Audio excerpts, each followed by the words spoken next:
They called them the Devil's Trio. Three kids so ruthless, they'd driven away more household staff than some hotels go through in a year. Broken vases, screaming matches, and psychological warfare were just an ordinary Tuesday for the Ashford children. But Maya didn't know any of this when she rang that doorbell. She thought she was just taking a housekeeping job. She had no idea she was about to become the only person brave enough to stay and uncover the heartbreaking truth behind their behavior. Hey, story lover! Welcome to the Narrative Hub, Reddit Stories. Believe me, this adventure gets wild, but it's only epic with you. Seriously, you make this possible. Want more stories? Greater adventure? Smash subscribe right now. Smash like. Comment below. Let's go. The Ashford estate stood like a fortress of marble and malice on the hills of Beverly Hills, its pristine facade hiding the chaos within. By the time Maya Williams pressed the ornate doorbell on that humid Tuesday morning, the mansion had already become legendary among domestic staffing agencies, and not for good reasons. "Ma'am, I really must advise against this," the security guard had warned her just minutes earlier, his weathered face etched with genuine concern. "Those kids, they're not normal. Turn around now, lady. Those kids will eat you alive." Maya had simply smiled, adjusting her simple black dress and straightening her shoulders. At 32, she'd survived far worse than spoiled rich kids. Growing up in Detroit's roughest neighborhoods, raising her younger siblings after her mother's death, working 3 jobs to put herself through community college, Maya Williams had been forged in fires these privileged children couldn't even imagine. The door opened to reveal Mrs. Chin, the estate manager, looking frazzled and desperate. Dark circles shadowed her eyes, and her usually pristine appearance was disheveled. "You must be Maya," she said, barely containing her relief. "Thank God. We're down to skeleton crew. The children, well, you'll see." As they walked through the opulent foyer, Maya's trained eye caught the telltale signs of chaos barely contained. Expensive vases had been hastily replaced. She could tell by the slight color variations in the marble pedestals. Fresh paint couldn't quite mask the gouges in the mahogany paneling. And was that silly putty in the crystal chandelier? "How many staff members have quit this month?" Maya asked, her voice steady. Mrs. Chen's laugh was hollow. "This month? Try this week. We've had 47 departures in 8 months. The last nanny lasted exactly 4 hours. She left without her purse."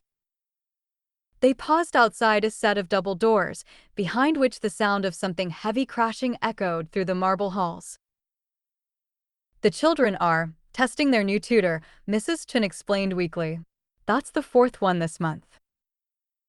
The doors burst open, and a middle-aged man in a wrinkled suit stumbled out, his glasses askew, clutching a briefcase like a shield.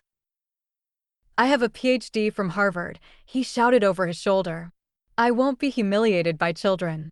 His exit was punctuated by what sounded like a small explosion from within the room. Maya stepped inside and got her first look at the infamous Devil's Trio. 12-year-old Alexander Ashford III stood atop an antique desk, wearing a military jacket that was clearly too big for him, barking orders like a tiny general. His platinum blonde hair was slicked back with what appeared to be expensive hair gel, and his ice blue eyes held a calculating coldness that seemed impossible in someone so young. 10-year-old Madison sat primly in a velvet chair, her golden curls perfectly arranged, looking like a porcelain doll. But her sweet appearance was betrayed by the chemistry set bubbling ominously on the table beside her and the satisfied smirk playing at the corners of her mouth. 8-year-old Sebastian crouched behind an overturned table, armed with what looked like a high-tech water gun filled with something that definitely wasn't water, judging by the way it was eating through the Persian rug. "Cease fire," Alexander commanded, and all 3 children turned to stare at Maya with the intensity of predators sizing up new prey. The silence stretched for exactly 10 seconds before Madison spoke, her voice sickeningly sweet. "Oh, look. Another maid. How quaint." She tilted her head, studying Maya like a scientist examining a specimen. I give her 2 days. 2 days. Sebastian scoffed, emerging from behind his fortress. Look at her. She actually thinks she belongs here. I say 6 hours, tops. Alexander jumped down from the desk with military precision. You're both wrong. She'll last exactly until she realizes what we put in the coffee pot this morning. Maya felt Mrs. Chen tense beside her, but she didn't flinch. Instead, she walked calmly to the chemistry set and examined the bubbling concoction. Interesting, she said, her voice steady. Baking soda, vinegar, and is that food coloring? Classic volcano reaction. Though the addition of dish soap for extra foam shows creativity. Madison's smirk faltered slightly. You know chemistry? Honey, I raised 3 younger brothers in Detroit. You think this is chaos? Maya gestured around the destroyed classroom. This is Tuesday morning where I come from. She turned to Alexander, who was still trying to maintain his commanding presence despite being a foot shorter than her. And you, she said, looking him directly in the eyes. That jacket belonged to your grandfather, didn't it? The one who actually earned those medals. Something flickered across Alexander's face, surprise, maybe even hurt, before the mask of arrogance slammed back into place. How did you? Because respect isn't something you can inherit, young man. It's something you earn. Maya's voice carried a weight of authority that made all 3 children unconsciously straighten. Now, who's going to help me clean up this mess? What happened next defied all expectations. Instead of the usual escalation, screaming, property destruction, someone calling security, the children simply stared. Sebastian was the first to crack. You're not scared of us. It wasn't a question. It was an accusation. Should I be? Maya asked, genuinely curious. She began writing chairs and collecting scattered papers. I've seen scarier things in the grocery store checkout line. We made the last maid cry, Madison said, almost defensively. She ran out of here screaming about demon children. The one before that had a panic attack, Alexander added, but his voice lacked its earlier venom. Maya paused in her cleaning and looked at each of them in turn. And how did that make you feel? The question hung in the air like a challenge. It wasn't what they expected, not fear, not anger, not the desperate attempts at control they were used to. Powerful, Madison said finally, but the word sounded hollow even to her. Did it, though? Maya asked gently. Or did it just make you feel more alone? The silence that followed was different from the predatory quiet of before. This was the silence of children who had been seen, really seen, for the first time in months. Mrs. Chen cleared her throat. I'll leave you to get acquainted, she said, backing toward the door with obvious relief. As soon as they were alone, the atmosphere shifted again. Maya continued her methodical cleaning, and slowly, almost without realizing it, Sebastian began helping her pick up overturned books. Why aren't you running? He asked quietly. Maya sat back on her heels and really looked at him, not at the chaos he'd created, but at the 8-year-old boy beneath the bravado. Because, she said simply, someone needs to stay. Over the next few hours, Maya began to see the pattern that had driven away 47 staff members in 8 months. The children weren't just misbehaving, they were testing. Every cruel joke, every elaborate trap, every act of defiance was a question. Will you stay? Will you care enough to fight for us? Or will you abandon us like everyone else? The evidence was everywhere once you knew how to look. Alexander's military obsession wasn't about power, it was about structure, rules, something solid in a world where adults came and went like changing weather. The jacket he wore had belonged to his grandfather, a war hero who had died when Alexander was 6. It was the last stable male figure in his life. Madison's chemistry experiments weren't random destruction. They were desperate attempts to understand how things worked, to find some logic in a world that seemed governed by chaos. Every reaction was predictable, unlike the adults in her life. And Sebastian. Sebastian's water gun wasn't filled with anything harmful. Maya had realized that immediately. It was vinegar and water, annoying but harmless. He wanted to scare people away before they could hurt him, but he couldn't bring himself to actually hurt them. By noon, Maya had learned more about the Ashford children than their father had bothered to discover in years. The billionaire's nonchalance. Richard Ashford III was exactly what Maya had expected, and somehow worse. When she finally met him that evening, he was standing in his study, cell phone pressed to his ear, closing what sounded like a multi-million-dollar deal while his children's screams echoed from upstairs. "Hold on," he said into the phone, then looked at Maya with the casual indifference reserved for household furniture. "You're the new maid." "Good. The children have locked themselves in the bathroom and are flooding the second floor. Handle it." He turned back to his call as if she'd already ceased to exist. Maya stood there for a moment, taking in the opulent study with its leather-bound books that had clearly never been opened, the family photos where Richard appeared with his children only in formal, staged portraits, and the complete absence of any personal touches that might suggest he actually lived in this house rather than just existing in it. Upstairs, she found the source of the chaos. The children had indeed barricaded themselves in the master bathroom, and water was seeping under the door into the hallway. "Let us drown." Alexander's voice came through the door, muffled but defiant. "See if he even notices." Maya sat down with her back against the door. "I notice," she said simply. The splashing stopped. "You're supposed to break down the door," Madison called out, confusion evident in her voice.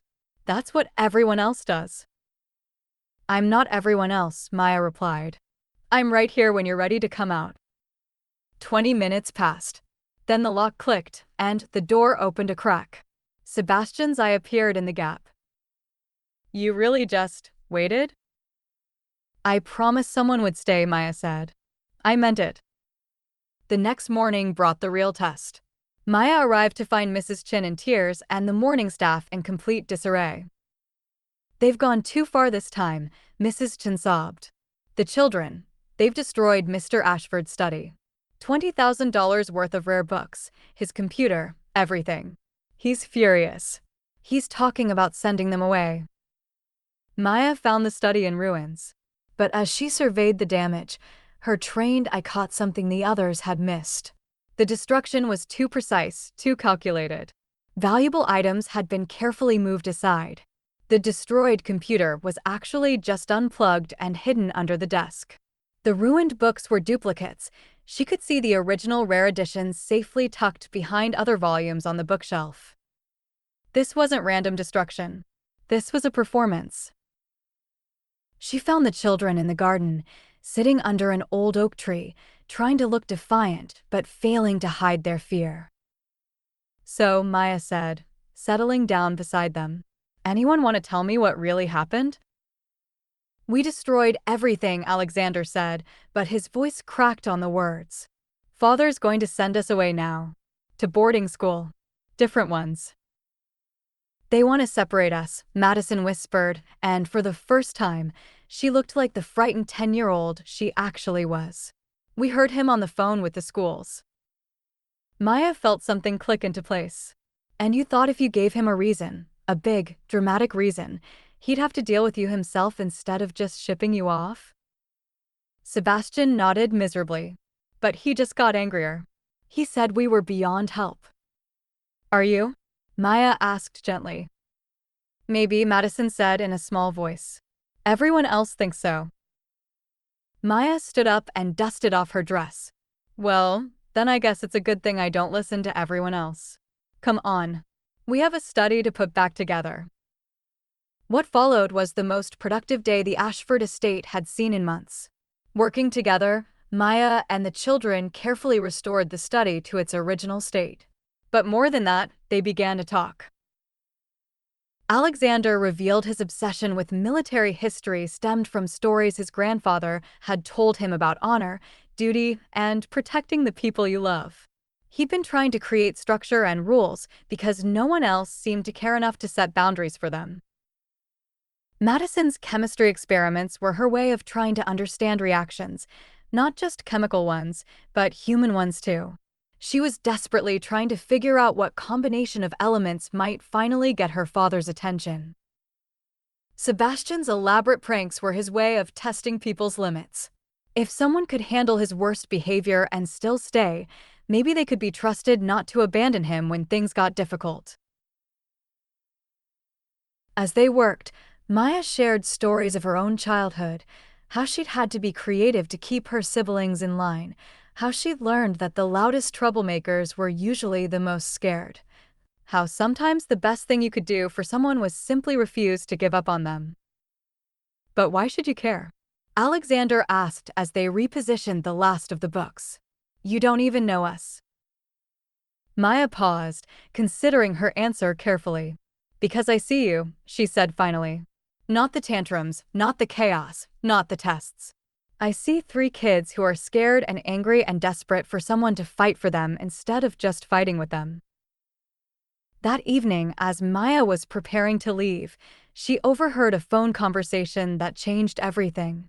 Richard Ashford was in his study, door slightly ajar, speaking in the cold, businesslike tone she'd come to recognize. Yes, I understand the fees are substantial, but I need them separated. They're feeding off each other's behavior. No, I don't care about their psychological evaluations. I want them in different states if possible. What do you mean, trauma response? They're spoiled, that's all. Maya felt her heart break for the children upstairs. She thought about walking away. It wasn't her family, wasn't her problem. But then she remembered Sebastian's question, why aren't you running? Because someone needs to stay. Instead of leaving, Maya knocked on the study door. Richard looked up, annoyed at the interruption. What is it? I'm busy. Mr. Ashford, I'd like to speak with you about your children. He sighed heavily. Look, I appreciate that you've lasted longer than most, but I've made my decision. They're beyond help. The schools will provide the structure they need. They need their father, Maya said quietly. Richard's expression hardened. I've given them everything. The best schools, the finest clothes, every advantage money can buy. Everything except your time, Maya replied. When's the last time you sat down with Alexander and asked him about his grandfather's stories? When have you ever watched Madison conduct one of her experiments? Really watched, not just seen the mess afterward. Do you know that Sebastian's pranks are completely harmless? That he goes out of his way to make sure no one actually gets hurt. They destroyed my study. No, Maya interrupted gently. They staged the destruction of your study. Every valuable item was carefully protected. They were trying to force you to pay attention to them, even if it meant negative attention. Richard stared at her, and for the first time, she saw uncertainty flicker across his face. They're not broken, Mr. Ashford. They're just neglected. And neglected children will burn down the world just to feel the warmth. The next day brought crisis. Maya arrived to find the estate in complete chaos. During the night, the children had escaped, not just their rooms, but the entire property. Security was scrambling, Mrs. Chin was in hysterics, and Richard Ashford was making frantic phone calls to the police. They left this, Mrs. Chin said, handing Maya a note written in Alexander's careful script. We're sorry for being such disappointments. We won't bother anyone anymore. Don't look for us. Maya's heart clenched as she read the childish words, trying so hard to sound grown-up and final. Where would they go? She asked Mrs. Chin. That's just it. They don't have anywhere. No friends, no relatives who'd take them. They're just gone. Maya closed her eyes, thinking, where would 3 scared children go when they had nowhere to run? Then it hit her. I know where they are, she said. Maya found them at the old cemetery behind the estate, a place she'd discovered them playing in before, the one spot on the property that felt peaceful instead of oppressive. They were huddled together under the stone angel that marked their grandfather's grave, looking smaller and more vulnerable than she'd ever seen them. Alexander was trying to comfort Madison, who was crying silently. Sebastian sat apart, throwing pebbles at a headstone with mechanical precision. "You found us," Alexander said when he saw Maya approaching. There was no surprise in his voice, only resignation. "Did you really think I wouldn't look?" Maya asked, settling down beside them on the cool grass. "Father didn't come," Sebastian said flatly. "Just security. Just like always." Maya felt her heart break a little more. "He's scared too, you know." "Father's not scared of anything," Madison protested. "He's powerful. He owns everything." "He's terrified," Maya said gently. "Terrified that he doesn't know how to love you the way you need to be loved. Terrified that he's failing as a father. So he tries to solve everything with money and rules and other people because he doesn't trust himself to be enough for you." "That's stupid," Alexander said, but his voice lacked conviction. "It is," Maya agreed. "But fear makes people do stupid things. Even grown-ups. Even billionaires." They sat in comfortable silence for a while, watching the sun set through the old oak trees. "Are you going to take us back?" Sebastian asked quietly. "I'm going to take us home," Maya said. "All of us. Together." The return to the estate was tense. Richard Ashford was waiting in the foyer, his face a mask of controlled fury. Security guards flanked him, and Maya could see he was preparing to unleash the full force of his anger and authority. But as the children walked through the door, dirty, tired, and clearly frightened, something in his expression shifted.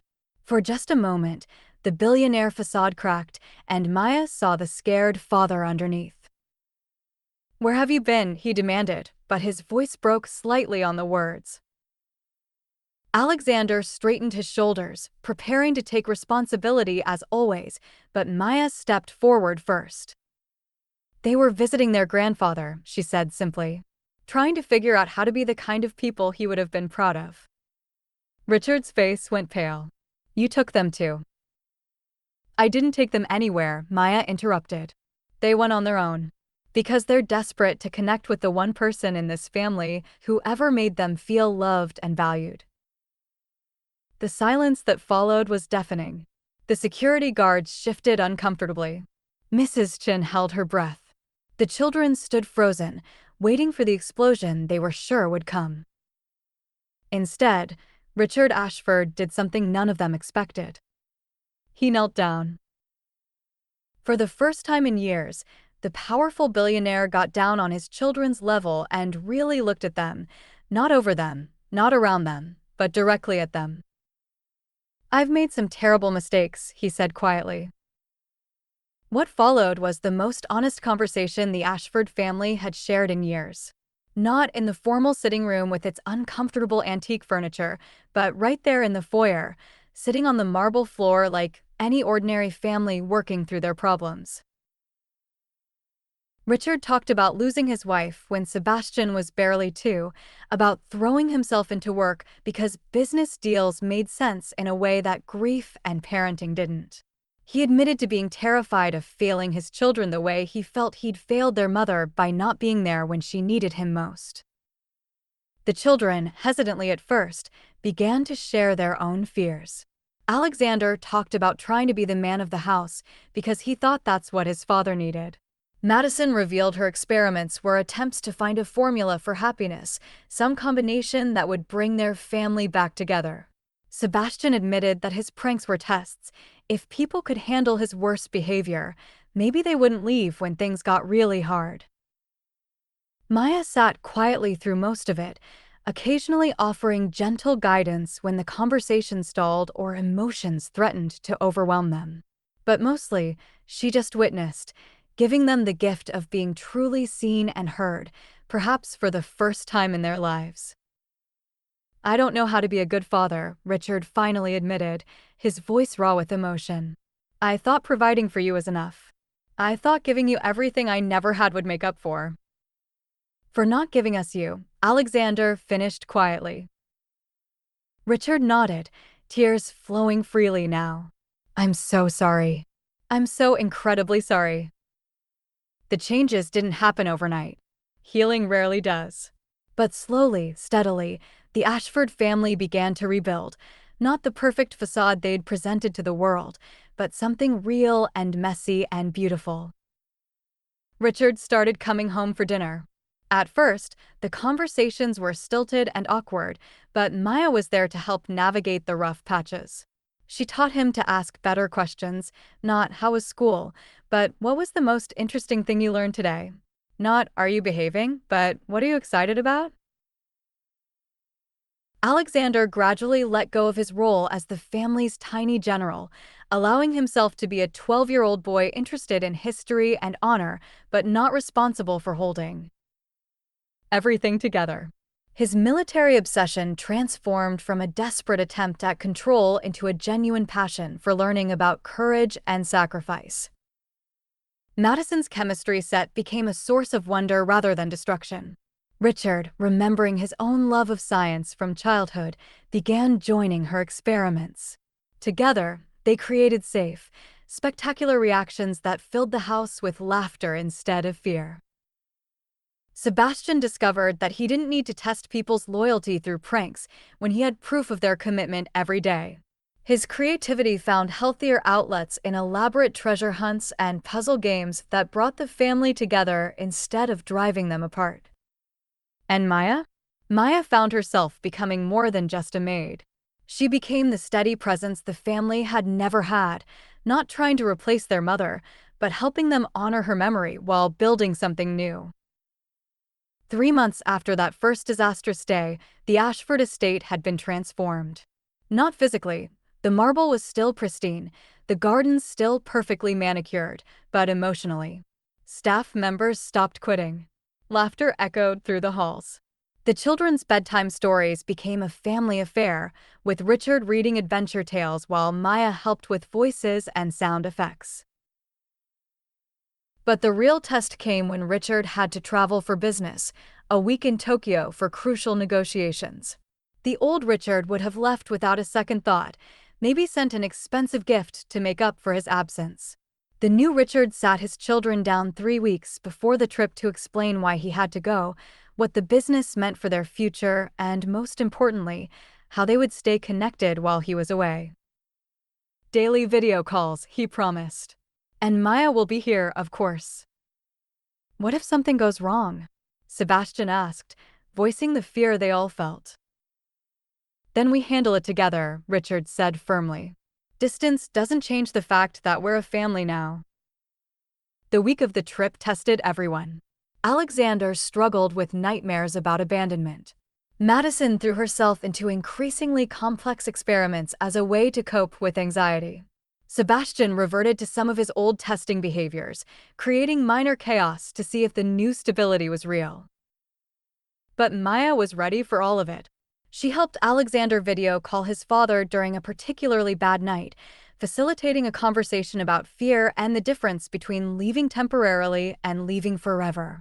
She redirected Madison's anxious energy into planning a special welcome home surprise involving a safe but spectacular chemical light show.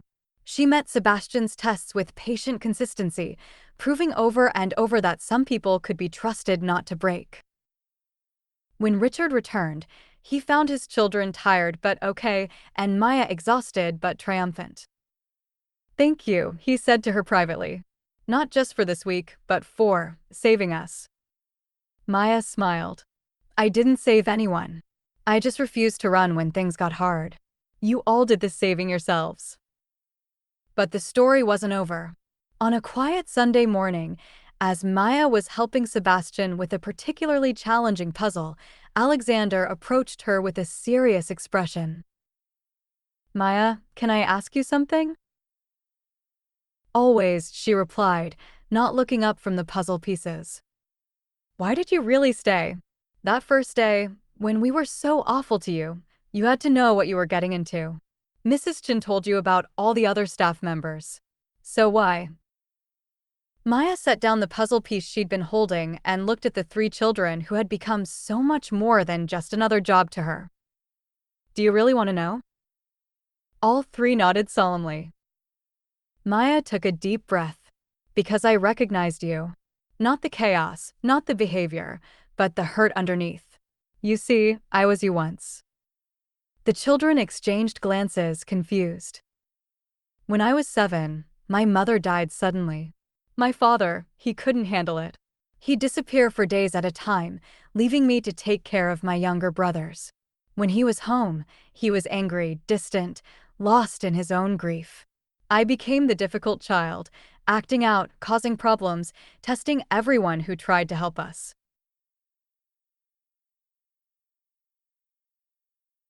Madison reached over and took Maya's hand. I made social workers quit. I drove away well-meaning relatives. I was determined to prove that everyone would eventually leave, so I might as well give them a reason to go quickly instead of drawing out the inevitable pain. What changed? Sebastian asked quietly. My second-grade teacher, Mrs. Rodriguez. She was this tiny woman with infinite patience and eyes that seemed to see right through all my defenses. No matter what I did, and I did some truly terrible things, she would just say, I see you, Maya. The real you. And I'm not going anywhere. Maya smiled at the memory. She kept her promise. Even after I wasn't in her class anymore, she'd check on me. She came to my high school graduation, my community college graduation. She was there when I got my first real job. She showed me that sometimes, the most powerful thing you can do for someone is simply refuse to give up on them. So you stayed because someone stayed for you, Alexander said, understanding dawning in his eyes. I stayed because I knew what it felt like to be left behind, Maya corrected gently. And I knew what it felt like to be saved by someone who cared enough to see past the walls you build to protect yourself. The transformation of the Ashford family became something of a legend among the domestic staffing agencies in Beverly Hills. Where once the family name had been whispered with dread, it was now spoken with something approaching awe. The children who had terrorized dozens of caregivers were now polite, engaged, and genuinely happy. The billionaire who had been notorious for his cold indifference was now seen volunteering at school events and coaching Sebastian's Little League team. But the real measure of their success came on an ordinary Tuesday morning, exactly 1 year after Maya had first walked through their door. Maya arrived at work to find the children in the kitchen, attempting to make breakfast. The scene was barely controlled chaos: pancake batter on the ceiling, orange juice spilled across the counter, and what appeared to be eggshells in the scrambled eggs. Surprise, they shouted in unison as she walked in. We're making breakfast for you. It's your anniversary, Madison explained, beaming with pride despite the flour in her hair. 1 whole year of not running away from us. Richard appeared in the doorway, looking amused and slightly concerned about the state of his kitchen. They've been planning this for weeks, he said. I tried to suggest hiring a caterer, but they insisted on doing it themselves. As Maya surveyed the disaster zone that had once been an immaculate kitchen, she felt her heart swell with emotion. This chaos wasn't destructive. It was creative, loving, purposeful.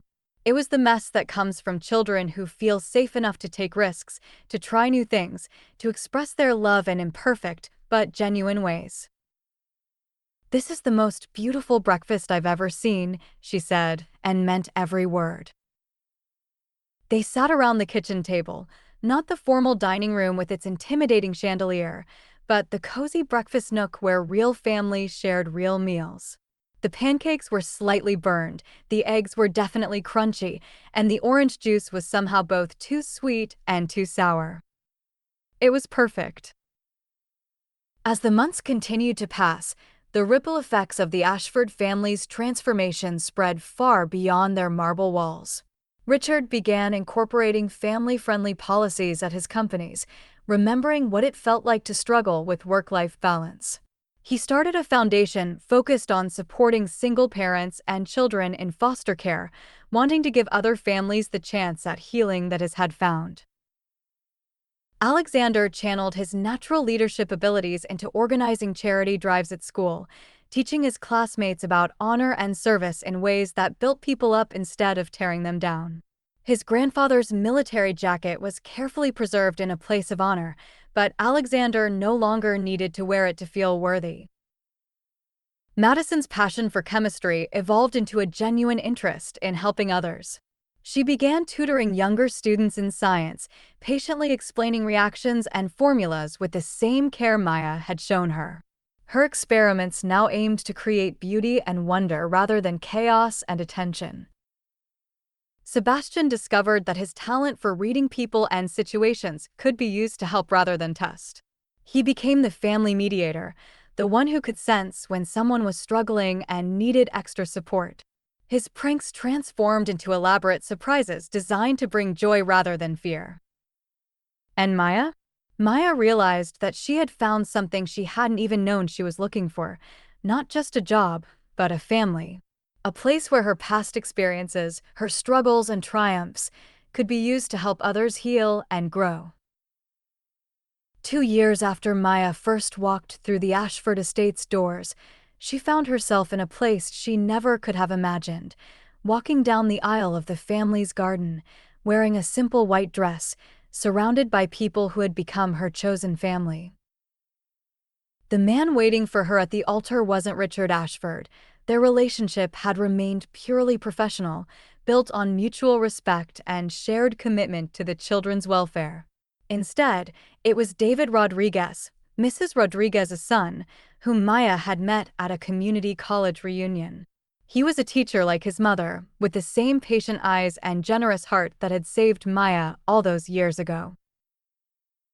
The Ashford children served as her wedding party, Alexander walking her down the aisle with military precision and obvious pride, Madison as her maid of honor, and Sebastian as the ring-bearer who somehow managed to turn the simple task into an elaborate performance that had everyone laughing. Richard gave a speech that brought tears to everyone's eyes, talking about how Maya had taught them all the difference between a house and a home, between providing for a family and being present for them. "She didn't just refuse to quit on us," he said, his voice thick with emotion. "She taught us not to quit on each other." Maya and David moved into a cozy house just a few miles from the estate, close enough that she could continue her work with the Ashford family while building a life of her own. Their home became a gathering place, not as grand as the estate, but filled with the warmth that comes from genuine love and acceptance. The Ashford children spent weekends there, helping in the garden, learning to cook simple meals, experiencing the kind of normal family life they'd never had before. They were still wealthy, still privileged, but now they understood the difference between having everything and having enough. Maya continued working for the family, but her role had evolved far beyond that of a traditional maid. She was a family counselor, a teacher, a bridge between the isolated world of extreme wealth and the connected world of genuine human relationships. When she became pregnant with her first child, the Ashford children were over the moon with excitement about becoming big brother and sisters to the new baby. They spent months planning elaborate welcome parties, designing a nursery, and arguing good-naturedly about who would be the best babysitter.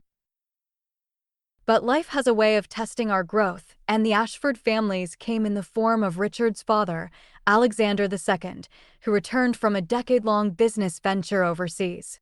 He was everything Richard had been before Maya's influence: cold, demanding, dismissive of emotional needs, and convinced that children should be seen and not heard. "You've made them soft," he declared after spending exactly 1 hour with his grandchildren. "Where's their discipline? Their respect for authority? They act like ordinary children." The criticism hit Richard hard. For weeks, he struggled with doubt, wondering if his father was right. Had he overcorrected? Had he failed in a different way? The children, sensing the tension, began to regress slightly. Alexander started wearing his grandfather's jacket again. Madison's experiments became more chaotic. Sebastian's old testing behaviors returned. Maya watched it all with a heavy heart, recognizing the pattern. She'd seen it before: progress threatened by the return of old systems, growth challenged by familiar voices of criticism. But this time, she wasn't facing it alone. It was Alexander who spoke up first, confronting his grandfather with a maturity that belied his 14 years. Great-grandfather, he said during a tense family dinner, I understand you think we should be different. But we like who we are now. We're not.